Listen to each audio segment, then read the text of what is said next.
That morning, the Brooklyn lot was filled with the roar of engines and the clatter of workers loading cargo.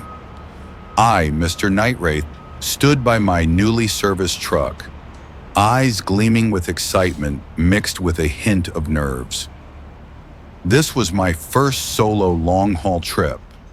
Nearby, Joe, a veteran driver with 20 years of experience, was sipping black coffee. I approached, bowing slightly. "Hey, Joe, I've been in the game just over a year. First time on a haul like this. Got any advice for me?" Joe set his coffee down, a kind smile but sharp eyes. "Nightwraith, driving a truck ain't tough, but long hauls need more than a steady hand. You gotta manage time, save energy, and watch those empty roads. You're young, strong, but don't get cocky." I nodded, listening intently. He went on. "Frozen goods spoil easy, so check the cooling system often. If something's off, stop right away. Don't let the load go bad, or you'll foot the bill." I replied, "Got it, I've checked everything. But those stretches through the Catskills or Adirondacks, I'm not used to them. Any tips, Joe?" Joe took a sip of coffee, eyed me for a moment, then said, "Mountain roads need low gears, engine braking, never coast or slam the brakes hard. It's a quick way to lose control. Most important, stay calm. Don't try passing cars on curves or narrow stretches." I nodded eagerly, my initial nerves turning into confidence. He stressed, "On a 3,000-mile run, you gotta rest on schedule. Every 4 hours, find a stop, chill for 15 to 30 minutes. Plan your fuel and food breaks smart." I grinned. "Thanks a ton, Joe." Joe slapped my shoulder, teasing, "Drive well and treat me to a steak when you're back, or my advice goes to waste." I laughed, replying firmly, "Don't worry, Joe. I'll take you to a proper Italian joint." But as he continued, his voice grew heavy. "This job, it's fun when you're roaming, seeing pretty sights. But it's tough too. In 20 years behind the wheel, I've seen it all. Some trips are a breeze, others still give me chills thinking back." Curious, I asked, "You must have seen some weird stuff, huh?" He nodded, his face briefly stern. "Yeah, plenty. But the scariest ain't robbers or breakdowns. It's ghosts. Sounds odd, but night drivers all run into things you can't explain." I gave an awkward laugh. "Don't scare me, Joe. It's my first solo run. How am I supposed to stay calm hearing that?" Joe smirked faintly. "Not scaring you, just telling you to be careful." He shared that a decade ago, on a road through the Adirondacks, he saw a woman by the roadside at 2 to 3 a.m. Long hair, white dress, waving for a ride. He stopped, but when she got in, the cab turned freezing despite the AC being off. She just smiled, said nothing. After a bit, he glanced at the rearview mirror. No reflection of her. Then she suddenly said, "Slow down, someone died falling off the cliff here." Right after, she vanished. Locals later said she was the ghost of an accident victim at that curve. I sat silent, goosebumps all over. Joe looked at me, voice softer. "You're going alone, so do your prayers properly. Better safe than sorry, but keep a clear heart, do honest work, and you'll get through anything. I nodded, uneasy but reassured by his words. When the loudspeaker announced the cargo was ready, I said goodbye to Joe, climbed into the cab, buckled up, whispered a prayer for safety, and started the engine. At 5 p.m., the truck loaded with 30 tons of frozen food rolled out of Brooklyn, cruising onto I-87. I, Mr. Nightwraith, gripped the wheel, eyes focused but unable to hide my tension. Joe's talk of ghosts still haunted me. As night fell, I stopped at a roadside diner in Albany. The owner, an Italian lady, greeted warmly. "Haven't seen you in a while, Nightwraith. Another long haul, huh?" I forced a smile. "Yeah, solo this time, so I'm beat. Can I get a hot plate of pasta? It's freezing out." The steaming pasta chased away the 10 degrees Celsius chill outside, but my heart stayed uneasy. A cold breeze slipped through the diner's door crack, carrying an eerie feeling, like someone was behind me. Goosebumps rose and I tried to calm myself. After eating, I took a quick shower in the driver's restroom. Mid-shower, a loud bang echoed from the tin roof. I jumped, heart pounding. Looking up, it was just a stray cat. "Damn it. Scared me half to death," I muttered, chuckling at my own cowardice. Back in the cab, I checked the equipment one last time, started the engine, and hit the road. The truck rolled into the night, leaving the diner's faint yellow lights behind. Ahead lay the endless Interstate 87, where darkness seemed to swallow everything beyond my headlights. Night fell, cloaking everything in a mystical black. I kept my speed at 60 kilometers per hour, not daring to go past 70 even though the road was clear. Passing a small town, neon lights faded, giving way to dense forest. The steady hum of the engine was the only sound breaking the silence. To stay alert, I played a horror podcast on Spotify. The narrator's low, melodic voice made the atmosphere even spookier. By 9 p.m., the highway turned desolate. I felt the loneliness keenly. Glancing at the rearview mirror, the darkness behind seemed to devour the truck. A strange feeling clung to me, like someone was watching from the shadows. Just imagining things, I told myself, but goosebumps covered my skin.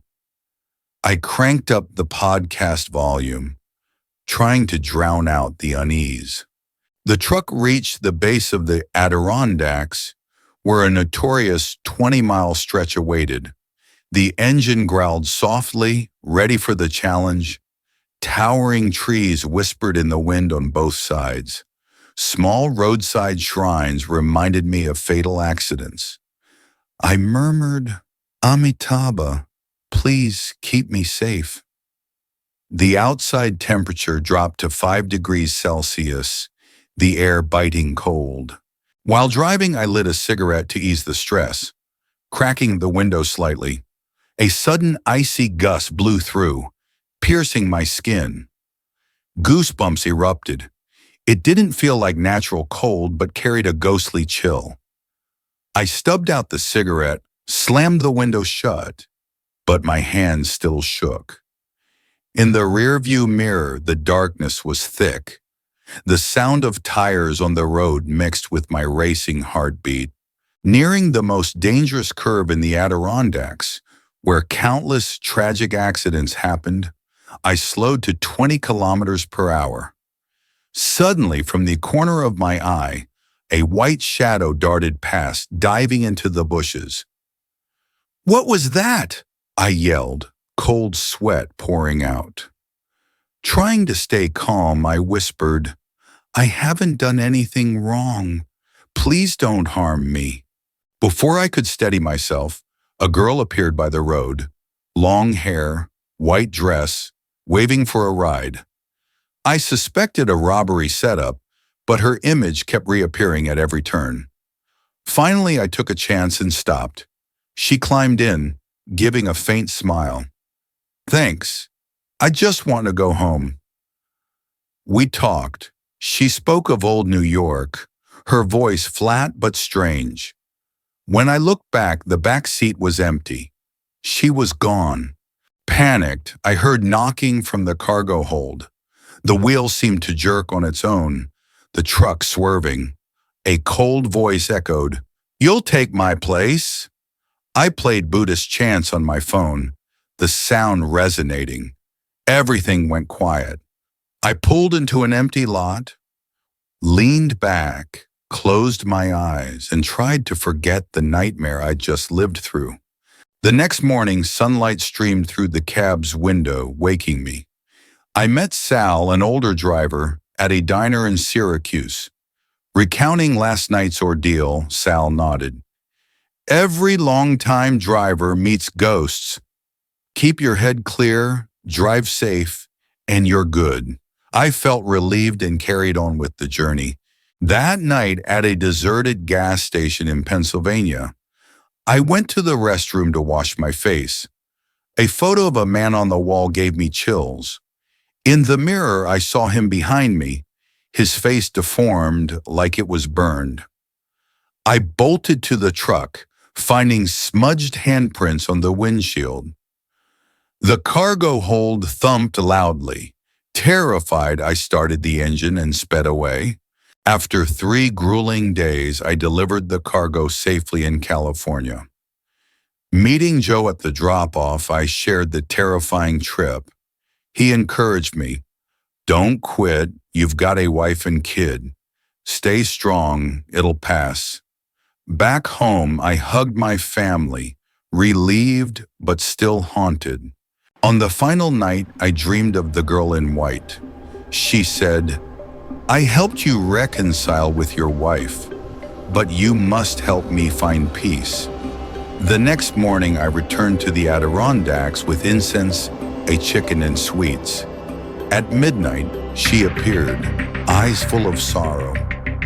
I lit the incense, praying, "Thank you for helping my family.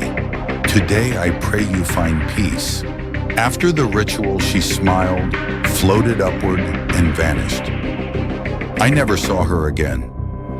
Each time I pass the Adirondacks, I light incense, praying for safety. Being a driver isn't just about driving. It's a journey facing darkness, both on the road and within the soul. Follow Mr. Nightwraith's channel for more chilling tales from the roads of the night.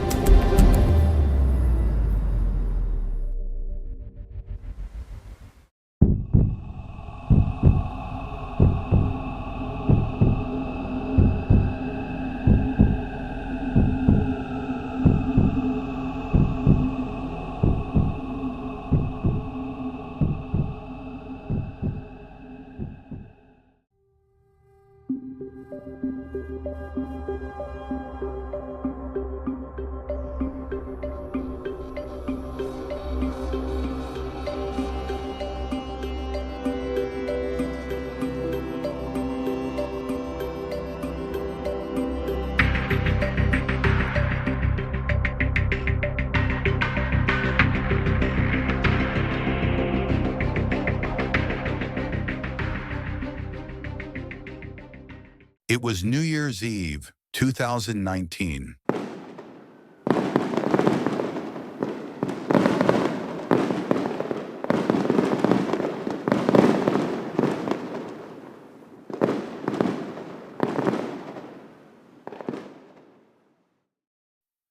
I had just returned from a sound installation exhibition in Midtown.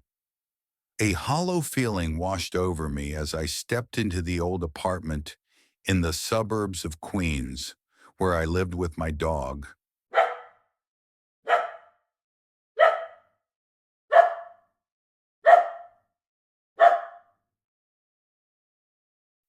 Shadow, a loyal and gentle golden retriever. No parties, no champagne, just me, Shadow, and a torn bag of snacks slumped on the table. I turned on the TV out of habit, but my mind couldn't focus. My heart still echoed with the sting of a Christmas breakup.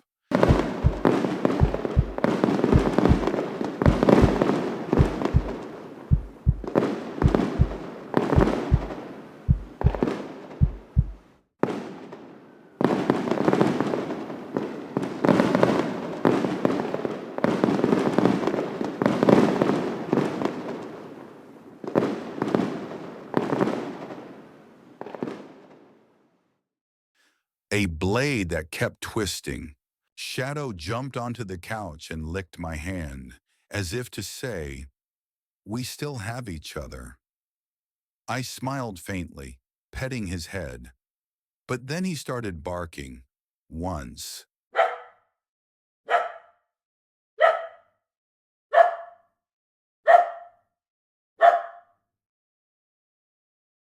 then again.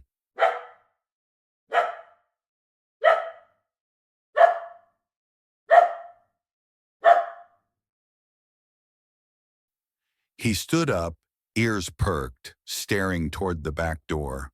I stood up and walked to the back door. The small forest behind the house was coated in a thick layer of snow, a scene so still it was haunting. Nothing moved, no sounds, but Shadow kept growling, eyes wide with fear. Then he bolted out like an arrow. I shouted his name in desperation. "Shadow!"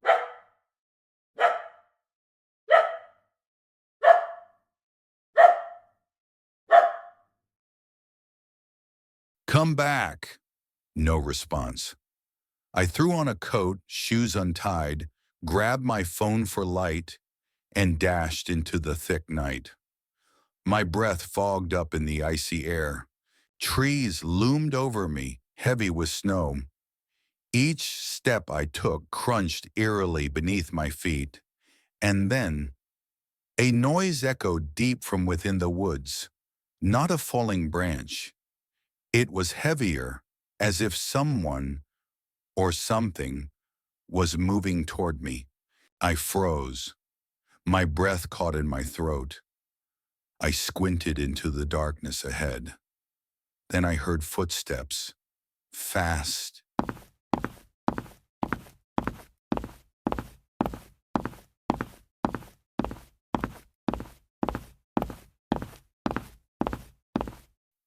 Heavy. It couldn't be Shadow. And just then, from the left, a small figure darted out. It was Shadow. He ran faster than I'd ever seen, snow clinging to his legs, eyes wild with panic. I dropped to my knees and held him. He trembled violently in my arms. I had never seen him like that. Something had truly terrified him. I decided to head back, but I wasn't sure I was heading the right way. The forest seemed to have shifted. Each tree looked the same, blank, frozen, soulless. Then the sound returned. Thud, thud, thud. Something was chasing us.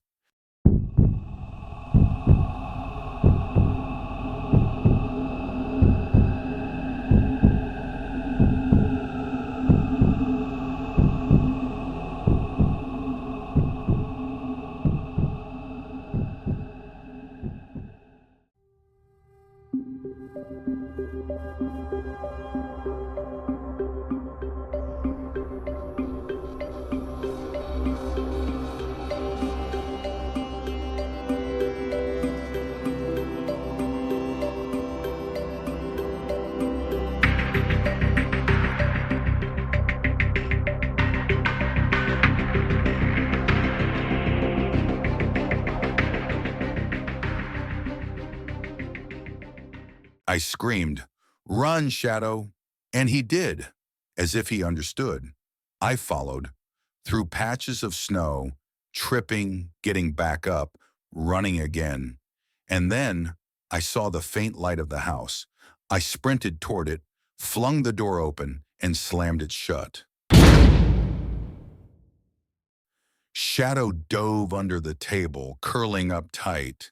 I slumped against the door, my heart pounding wildly. My hands were trembling uncontrollably. Then I turned to the window, and three dark figures stood motionless in the forest, no more than 20 steps from the house.